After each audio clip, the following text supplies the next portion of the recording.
Welcome. I'm E.G. Marshall. Life is a game that must be played, or so it is said. But in every game, there must be winners and there must be losers, which means that in the game of life, we have two types of contestants, those who will win and those who will lose. The winners, as a rule, get wealth and fame. The losers remain poor and obscure. Naturally, the winners are better players, but does that mean they are better people? I could never kill anyone. How do you know?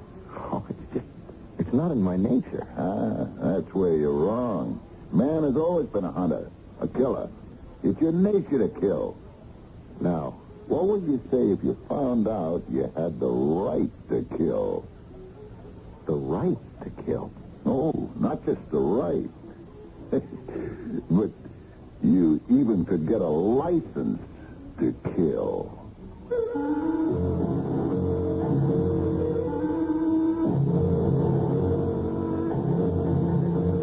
Our mystery drama, License to Kill, was written especially for the Mystery Theater by Sam Dan and stars Tony Roberts and Fred Gwynne. I'll be back shortly with Act One.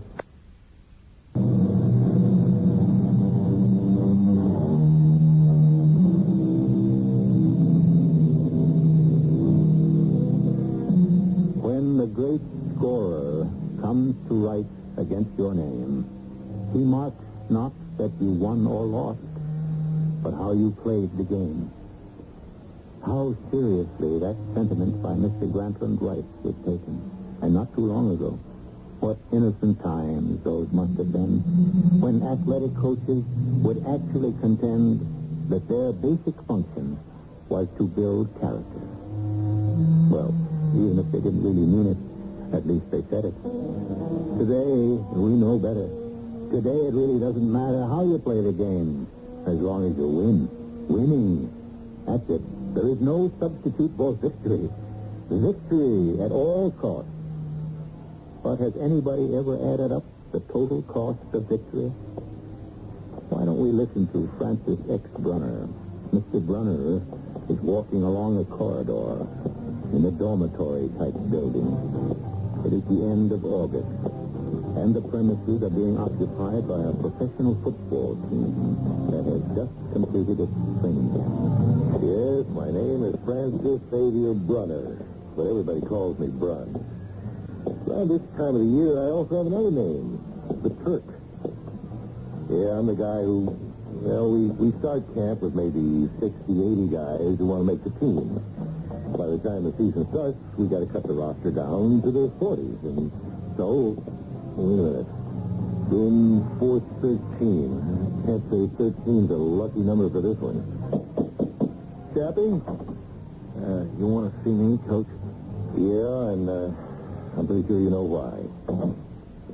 Oh? That's a shame. You got more raw talent than anybody on the club. Yeah, but still, Coach Bradshaw's cutting me. Why? Why? Well, you're not JR's type of ball player. Yeah, but I try. Of course you do. Coach Bradshaw says you got to give it all you got. I do that. Well, what? Come on, tell me. Well, if there are 23 other teams in the league, Chappie, you'll catch on somewhere. Why is he cutting me? You don't want to tell me. All right, so I'll ask him. Would he tell me if I asked him? J.R. Bradshaw. His name is J.R., and he's the head coach of the Gateway City Buccaneers. Every year, we make the playoffs. And almost every year, we win the Super Bowl. J.R. wouldn't have it any other way. So, you want to know why you're being cut? Yes, sir, Coach Bradshaw. That's right, if you wouldn't mind telling me, sir. You're being cut for one reason and one reason only. Yeah, what's that? You don't hit hard enough. Well, I bring my man down, usually. Yeah, the kid does make his fair tackle, J.R. You keep out of this, Brun. Look, we discussed it thoroughly. You bring your man down, sure, but he gets up too quick. You know what I mean. No, I don't think I do, sir. You hit a guy, he should know it. He should feel it. He should want to lay there for a minute and think about it before getting up. He should be a little shy, a little nervous next time he comes around your end. Maybe he'll freeze up, try to protect himself, worry about a fumble. You don't hit him that hard.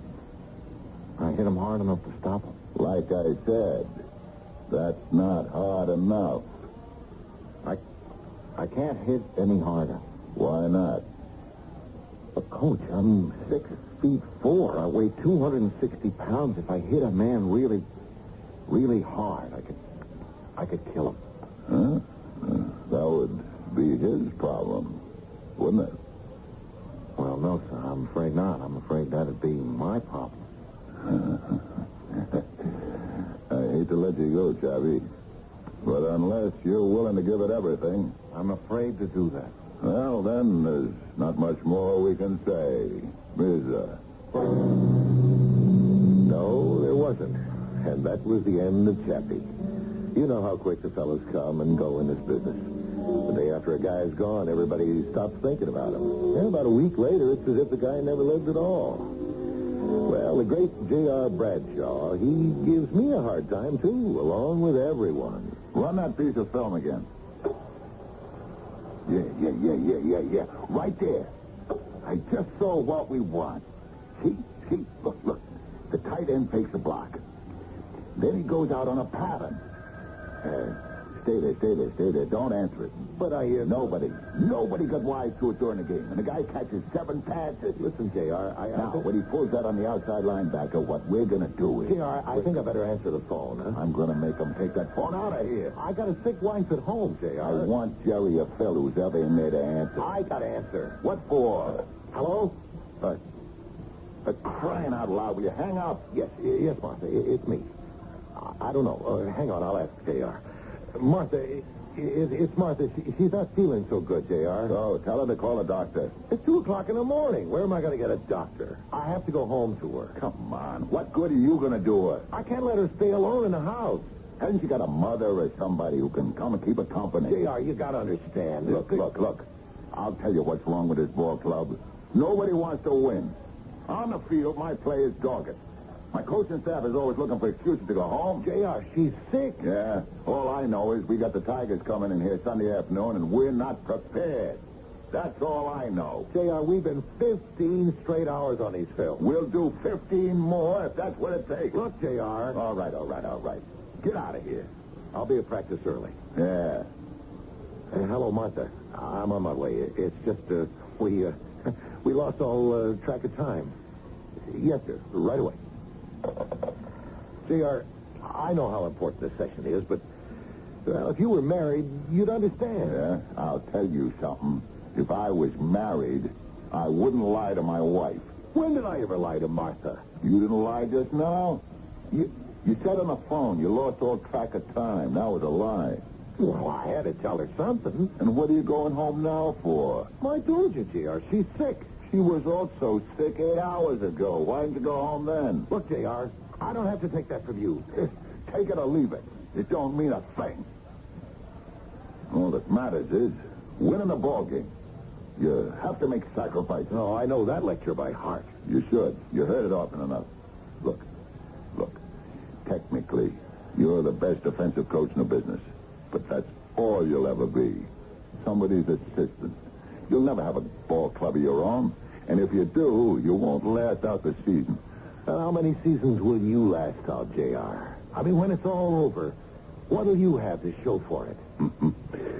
The winningest record in professional football. Okay, J.R. And that's what they can carve on your tombstone. J.R., he's forever complaining. He believes in running scared. I must say that Chappie had disappeared completely from my mind. And I never dreamed that Chappie would come back into my life. It happened at Mady's. It's a night spot where the sports crowd hangs out. She told me about what happened that night. Coach Bradshaw had just walked in. Well, here Here's the Papa Wolf himself. Hiya, matey. How old are the Wolflets doing? I catch one of them breaking curfew. It'll cost them $100. How's it look? Sunday against Dallas. We're gonna take a bath. Oh, the way you cry, we could fill a tub with your tears. What I need is a big, tough defensive end. Well, you did cut the biggest defensive end I ever saw, that kid, Billy Chapman. Big, yeah. Tough. Enough. No. Who's in the joint tonight? Well, let's count. You, me, the bartender, the piano player. You should know by now the joint is always dead on Wednesday night. Why's that? Must be conscience night. I never heard of it. You don't have one. But one night a week, most guys will make it a point to stay home with the wife and the kids. What for? What is the use of talking to you? Well, why Wednesday night? Beats me. Some places it's Monday, or Tuesday, Thursday. If a guy wants to get someplace in this world, he has no business being married. Is that a fact? Being a winner is a full-time job. Takes everything you got, 24 hours a day. I got kids in my ball club. They make more money than the President of the United States. Well, they can throw a football further. They think they all got it coming to them. So, do they concentrate in the game? They own restaurants and hamburger stands, chain stores. See, that's the trouble with the kids today. They're not hungry. What's happened to the good old-fashioned values? Coach, Bradshaw? What are you doing in here? Coach, That's $200 you're being fined. $100 for breaking curfew, another C-note for being in a saloon. Hey, you can't call this joint a saloon. But, Coach, I'm not on a team anymore. You cut me 2 weeks ago. Oh, yeah, that's right, I did. Well, you should be at home in bed, a young fellow like you. But, Coach... Here it is, 2 o'clock in the morning. What are you doing in a gin mill, looking to pick up some dame? I understood you're a married man. Yeah, I am, Coach. I got married in June. We both graduated from college. And you're cheating on her already, huh? No, Coach, no. I would never cheat on Louisa. Then what are you doing in here? Well, I was looking for you. What did you want to see me about? Please, Coach. Could you put me back on the team? No. You're not my kind of player. Yeah, I know that. Then what are you even wasting your time for? But I'm not your kind of player right now. But what are you trying to say? I could learn. You had 10 weeks of training camp over the summer. You didn't learn nothing. I didn't want to. And now you want to. Yeah, I didn't have a choice. But now I got to. Yeah? That's my wife, Louisa. You see, Coach, she's in the hospital. What's wrong with her? I put her there. Kid, what are you talking about? I was driving the car, and she said, slow down. I didn't listen. And then we skidded, and we hit an embankment. Nothing. Nothing at all happened to me. Everything happened to her. What do you mean, everything? They don't know, Doc. They don't know if she's going to live or die. See, she can't move. She's still in a coma. Huh? I only know it's going to take a lot of doctors and nurses and hospitals and money. And all I know how to do is play football. Please, Coach, put me back on the team. You don't play football my way, Chappie. I can learn to. Could you?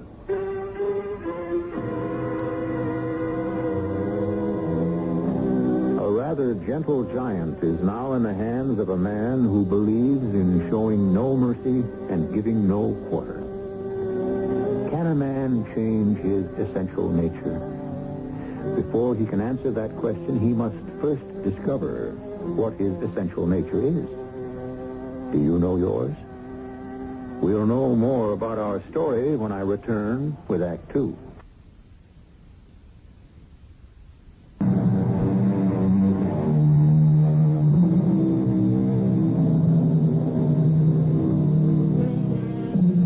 Necessity is not only the mother of invention, but intention as well.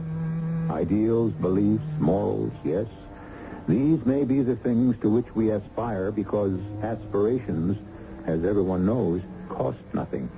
Actions the other hand, usually carry a price tag. So, when all's said and done, we generally do what we can afford. So, you want to play football, huh? Yes, Coach Bradshaw. My kind of football. Yes. I'm going to need money. I must do everything for Louisa to get well. I understand they call you Chappie. Yes, sir.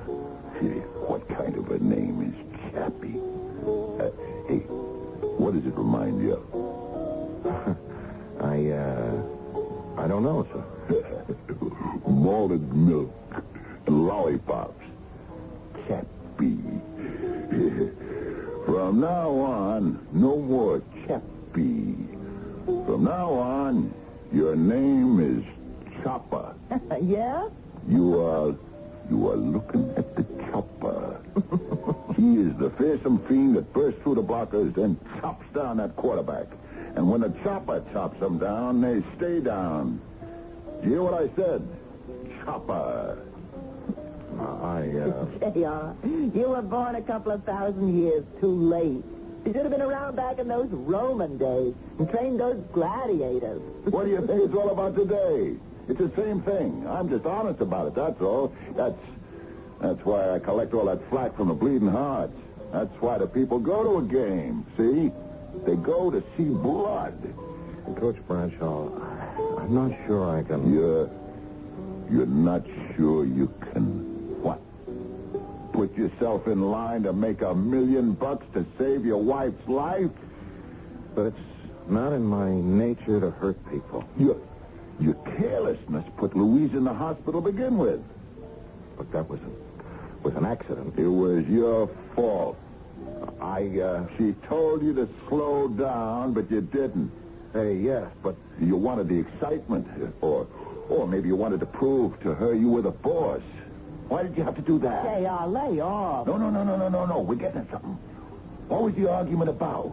How did you know there was an argument? So, you admit there was an argument. It wasn't an argument exactly. What was it? Nothing. Why, were you mad at her? I wasn't mad at her.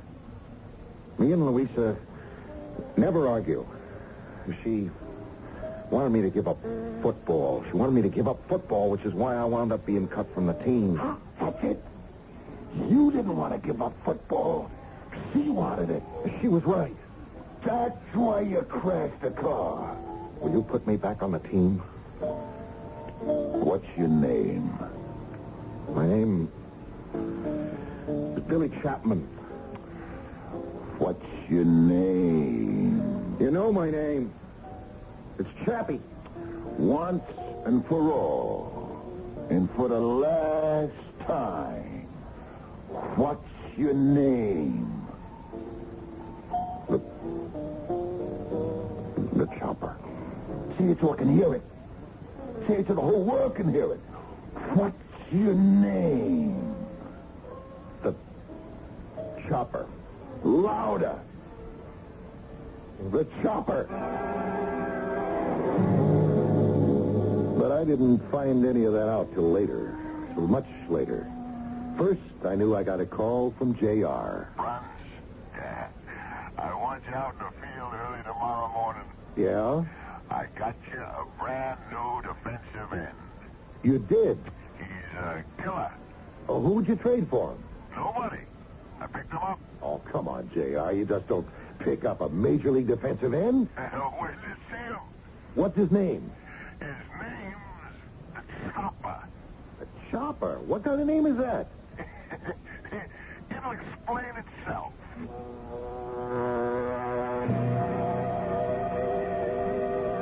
It's all in the matter of how you distribute your weight. Now, you have to be ready to read the play and commit yourself. See? I think so. Okay, good. Now, you take a stance like this, Chappie. Hey, hold it. Run.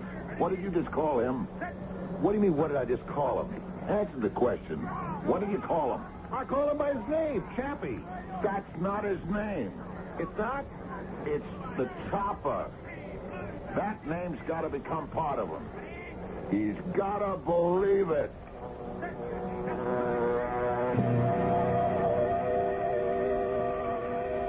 No question about it. He knew how to play football. He was a one-man gang out there on the practice field. And I felt good. Why not? I knew I was in for another Super Bowl win with all that money. Well, we'd flown out to Texas, where we were meeting our big rivals the next day. Now, this game would prove who was the boss. We had a coaches' meeting, as usual, till 1 a.m. I think J.R. calls so many because he hates to be alone. I'd just gotten back to my room when there was a knock on the door. Coach Brunner? Hey, what are you doing up so late? Can I come in, sir? If J.R. decides to run a bed check, it'll cost you $100, son. I don't know what to do. About what? About football.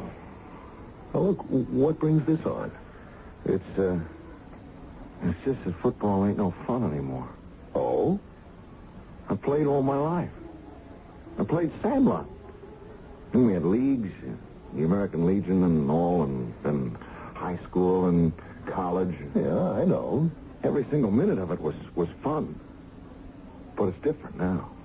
Well, it's a serious business. It has to be. You know how much money's involved. Yeah, I guess so. That's why she wanted me to give it up. Louisa? Yeah. Yeah, she said, Chappie, you look different. How different, I said. I don't know, she said. You get a mean look in your eye now and then. Well, sometimes it can't be helped. The guy you're up against, he's got a job to do. Both of you. You're fighting for your bread and butter. Yeah, well, that's what I told Louisa. And she said, why do you have to fight? What do you want with a job where you have to fight for your bread and butter? It's not in your nature. It isn't, Chappie? No. It always used to be just the games.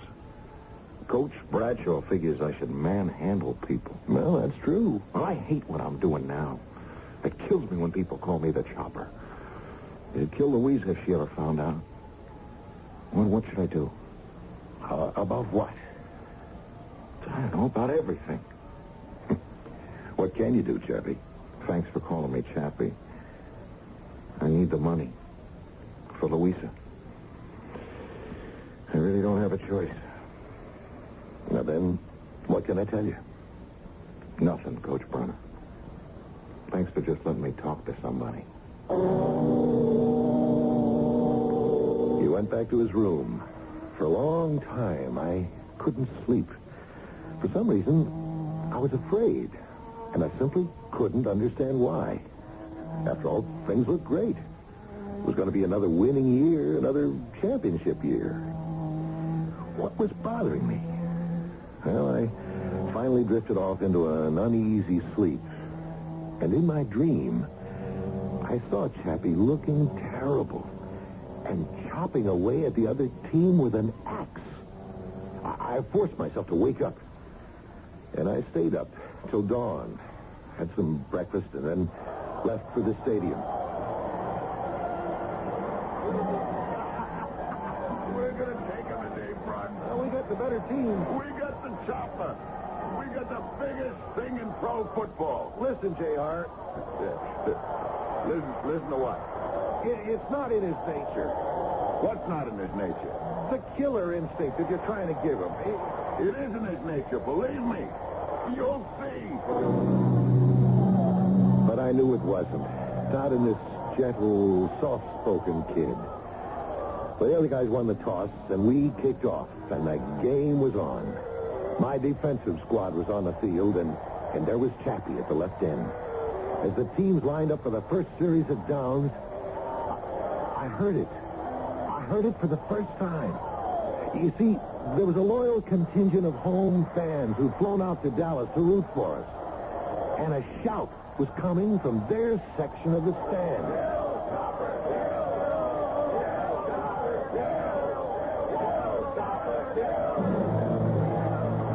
Kill, Chopper, kill. You heard this kind of thing at sports stadiums. Kill him, murder him, tear him apart, beat his brains out. I never went for it myself, but there are those who claim it's harmless. Just folks letting off steam. Hell, I wouldn't know. All I know is that I saw Chappie stand there for a moment. And he looked up at the stands, and suddenly there was terror on his face. And he just ran off the field as fast as he could and into the locker room. I sent another player in for Chappie, and then I ran to our dressing room myself. But J.R. got there ahead of me. What are you trying to pull? I can't do it. Get back out there. No, I'm not going out there. You're a quitter. You hear what they're yelling at me? Kill. Kill. I'm not a murderer. Nobody's telling you to actually kill. No, and why do they say that? It's just a way of talking. No, they want me to kill. That's what they want. That's what you want. No. It's just a way of saying hit him. Hit him hard. No. You want me to kill. A good, clean, hard hit. Legal. Keep it legal, but hard. That's what this game's all about. Get out there. No. I'm not going out there. J.R., leave the kid alone. You keep out of this, Brunt. Chopper. Don't call me Chopper. Chopper. Look me in the eye. No. I said, look me in the eye. Now, go out there. Go out there and hit. Understand? I understand. He ran out of the locker room and onto the field, and once again that cry of kill, Chopper, kill was roared from the stands. Carnahan, the opposing quarterback, took the snap, and he looked for a receiver downfield, but suddenly Chappie had smashed through Carnahan's protective screen of blockers, and Chappie had, well, the only way I can say it is he just shot Carnahan down to the ground. It was a hard, vicious, smothering kind of tackle, but it was legal. It was completely legal. Carnahan lay there very still for several long seconds, and then he got up very slowly, and he just stood there. The trainer and the other coach ran to him and helped him off the field. But you knew, you just knew that Jerry Carnahan, the all-pro quarterback, was through for the day. I told you! He's a killer! J.R., what did you do to that boy? What did you do to him?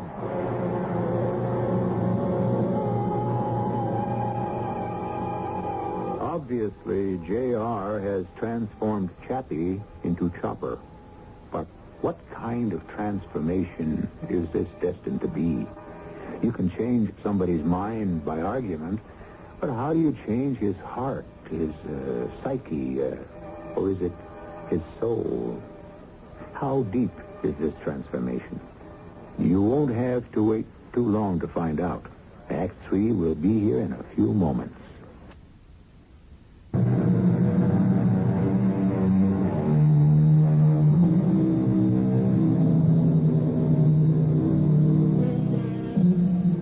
There are those who say that people never change. The child, they say, is the father of the man. And when you point to dramatic switches in attitudes and personalities, they say it's nothing really new. That's how that person actually was all the time, underneath. Is it true? Are we always basically the same? Well, the case of Chappie, or the Chopper, may provide fuel for one side or the other.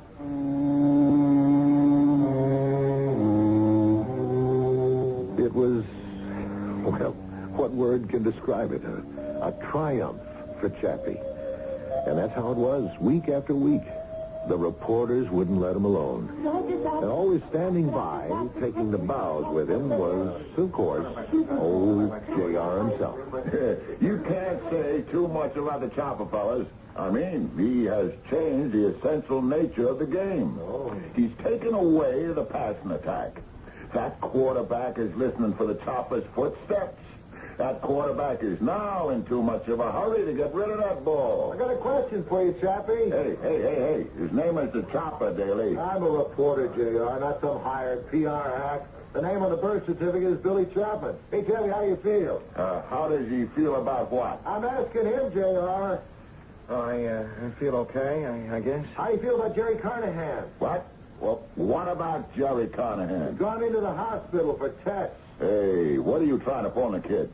Are you inferring he did something illegal? I'm not inferring, I'm implying. You're inferring the way he hit Carnahan. Was absolutely legal. Was it sportsmanlike? What you're telling my kid is that Carnahan went into the hospital for tests. What you ain't saying is that Carnahan was sent home from the hospital A-OK. You know, you media guys, you're always looking to start trouble. And so it went. I didn't see very much of Chappie from that point on. Oh, sure, at practice, naturally, but, I mean, afterwards. He'd never come around to see me and just talk the way we used to. He was always surrounded by the writers and the bunch from the advertising agency that sponsors our games, all kinds of celebrities. There's a whole crowd that takes up a new sports hero, and sometimes they completely turn his head. But, you know, I wasn't worried about Chappie. Or was I? So anyhow, I wasn't very much surprised when I got a call at home one night. What? Yeah, Chappie. Can you come someplace with me? When? Now? Where? The hospital. Oh, I just got a call to come over right away. well, sure. Is it the... I don't know what it is, and well, I'm scared to go by myself, Bruns. The minute we arrived at the hospital, the terrible suspense was over, and we knew it was good news. We could tell from the smile on her face. She was a small girl, and she looked almost like a doll with her long black hair and her shining black eyes. Chappie, oh, darling, it's a miracle. What happened? I just opened my eyes, and I woke up. You mean you don't need any operation? No, I don't think so. And you're feeling okay? Oh, I feel a bit weak. But the doctor says in a week or two everything will be just fine. Oh, Louise. Why don't you folks kind of excuse Oh, no, me? please, don't go, Coach Brunner. I'm tired. I've got to go back to sleep. But just promise me that you'll keep an eye on my Chappie till I can come home and do it myself. Promise? Sure, I promise. Now, Chappie, honey. Now, you can quit playing football. What? Oh, I know all about you, darling. The nurses asked me if I was married to the chopper. Oh, Louise, honey, that's... Oh, it's awful. It's just publicity. They call you a monster, a fiend, a killer. Well, that's just the way the writers have it. It sells papers. You put this poor Carnahan fellow in the hospital. Louisa, it's all in the game. But what are you doing in the game? You promised to quit. I know. You swore you'd quit. Honey, when we had the accident, it looked bad for you. You know that. I mean, the doctors were talking about treatments that... Well, I'd have had to be a millionaire. But as it turns out, I don't need them anymore. We had a miracle. Yeah, but I had no way of knowing that, so I had to make money the only way I really know how. By killing people? Honey, I had to go back.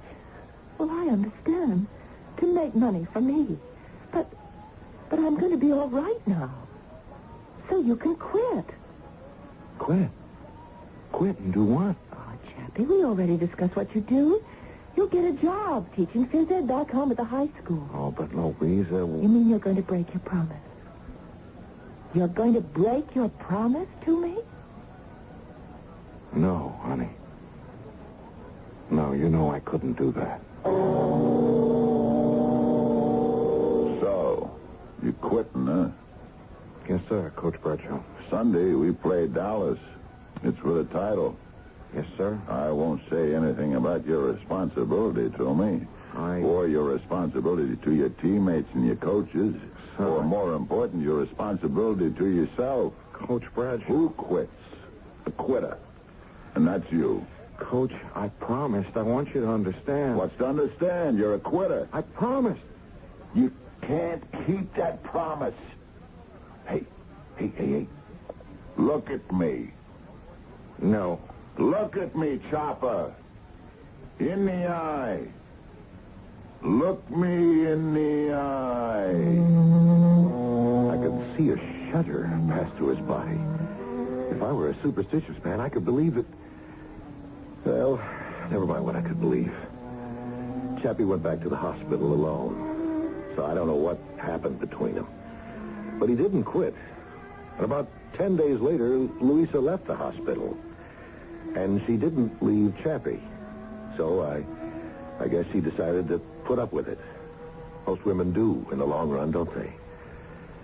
And then one day at practice, I saw her in the stands. She waved at me. I could tell by her face she wanted to talk. I don't know what to do, Coach Brunner. About what? That's not my Chappie, not that killer down there on the field. He knows what he's doing. He doesn't. Something's gotten into him. What do you mean? 300 years ago, where I come from, you could be burned at the stake for what I mean. He's bewitched. Bewitched? Louisa, you're an educated girl. How could you possibly... It's true. Chappie, he has such a beautiful soul, such a gentle spirit. Something has seized control of him, something evil. Now, Louisa... If we stop him, if he goes on like this, he'll kill someone. Oh, no, he... Look at me when you say no. He'll kill someone, and that will destroy him. We must find out a way to stop him. Sure, you could have said she was hysterical, but I believed her. I don't know why. I believed her. I don't even know what it was that I believed. But I knew something was different about Chappie. And I knew that sooner or later he would kill someone. Well, the team was undefeated, and so we went into the Super Bowl. The opponent was Dallas. And just before the game, the reporters were firing away as usual. We beat them during the season. We'll beat them again today. You feeling nervous, Chappie? Chopper, Daly, chopper. Why should he feel nervous? Well, he almost killed Jerry Carnahan the last time. What do you mean, almost killed? What kind of talk is that? Would have been in the hospital. As many as 10, 15 players a week go to hospital for observation or tests or treatment. The fact is, wise guy, Jerry Carnahan came out of the hospital the next day. He went on to have the greatest season of his career. One thing about JR, he knows how to handle the media. Or thinks he does. Well, the game began. And you could hear the crowd yelling, "Kill, Chopper, kill!" Then I looked at Chappie's face. And you know, I became frightened. Because I saw something I never noticed before. There was a kind of look in his eye. You could see that he loved it. That the chant was psyching him up. He more than loved it. He was glorying in it. He couldn't wait for the play to begin. And then came the snap. And though I was watching it closely, I really couldn't tell you how it happened. Suddenly, he had smashed through the Dallas line, and he hit quarterback Jerry Carnahan. You could hear the sound all over the stadium. And Jerry Carnahan was lying there on the ground. It was very still. And you knew. You just knew. He was dead. Chappie just stood there, looking at him. Just looking at him. And then, very slowly, he walked off the field. I know he didn't even shower. He just changed clothes and went home. I wasn't there, but much later, Louisa told me what happened. Louisa, say something to me. Honey, what are you doing? You got to stop putting your stuff into that suitcase. Please. Don't touch me. Please. Murderer. No. I saw it. I saw it on television. You killed him. Louisa. You're a murderer. No, Louisa, I'm not. I don't know how it happened. I didn't want to kill him. I never wanted to kill anyone. Something possessed me. No. I put on that uniform. I got out on that field, and suddenly I'm not myself anymore. Well, who are you? I don't know. I got crazy feelings. I got a hit. I got a smash. That's not me. But I can't help myself. and that crowd yells, "Kill, Chopper, kill!" And I get all inflamed. I feel I just want to... Chopper, it wasn't your fault. No one could blame you. You get away from me, J.R. He had no business being on the field. They should have never played him. He lied about being healthy. Go away. Nobody's blaming you, kid. You play it hard, but you play it clean. Look, I know you feel bad, but it's the game. Stop. Look at me. Look me in the eye, Chopper. Don't look at him. It's you, J.R. It's you. You bewitched me. You possessed me. Kid, what you need's a good night's sleep. Tell him to go away from here. He'll never go away. He's got to be driven out. He's got to be driven out of me. Hey, wait a minute. Let go. Drive you out. Hey, you crazy. Don't choke him. Yeah, to drive him out. Help me. Help me. God, it's for you.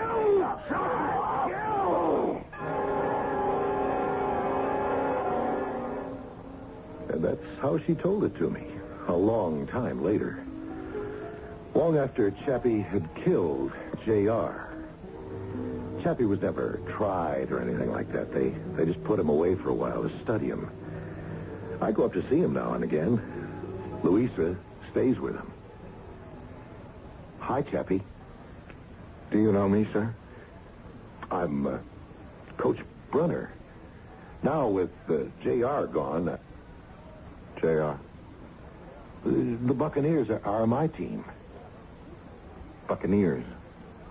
We're in last place on merit, but we have a lot of laughs. Sure wish you'd come back. Back to what, sir? Football, Chappie. It's a fun game again. It's the kind of game you liked. Louise? Hmm? What is this gentleman talking about? It's nothing, honey. He's just passing the time of day. Here, just passing the time of day.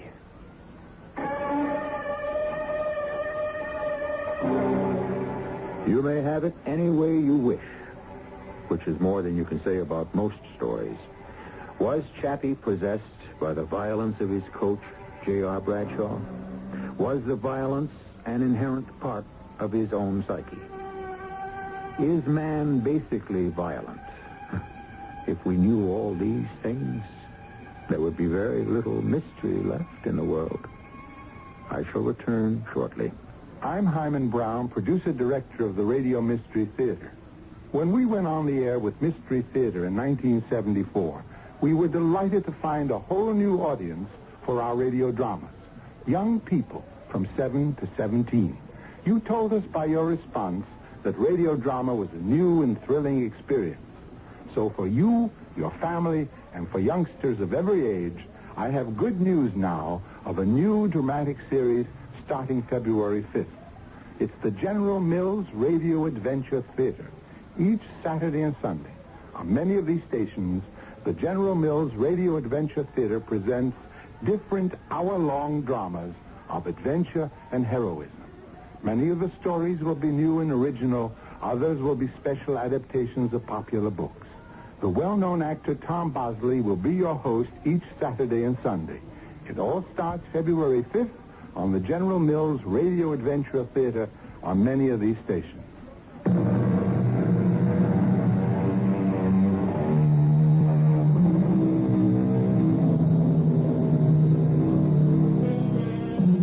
What have we got to show for 2,000 years of alleged civilization? The ancient Romans would fill the Colosseum to watch armed men fight to the death. And they would cheer their favorites on with frenzied shouts to kill. You hear these same shouts at football, boxing, and hockey matches. You hear them yell, "Kill the umpire," at baseball games. We're even starting to hear it at tennis. Do people really mean what they're shouting? Truthfully? I'm afraid to pursue it further. Our cast included Tony Roberts, Fred Gwynn, Marion Seldes, and Robert Maxwell. The entire production was under the direction of Hyman Brown. And now, a preview of our next tale. You know time sequentials, and that's all you do know. This is a useless argument. No, please, Carl, listen to me. There's a big mistake of some kind, and we can find out from these men what it is. There is no mistake. I know there is. They spotted it the moment they got here. The town amused them. They laughed. This was their last laugh. I intend to follow my orders, as given in the manual. Carl, we can't just blunder blindly ahead. I am going to follow orders, to the letter. I refuse. You refuse to carry out the mission? That's mutiny. Look, Carl, all I'm asking is a short delay to reassess the situation. Well, I suppose if you're going to be so pig-headed about it, but these men are not leaving here alive, and that's final. Radio Mystery Theater was sponsored in part by Contact, the 12-hour cold capsule, and Buick Motor Division. This is E.G. Marshall inviting you to return to our Mystery Theater for another adventure in the macabre. Until next time, pleasant dreams.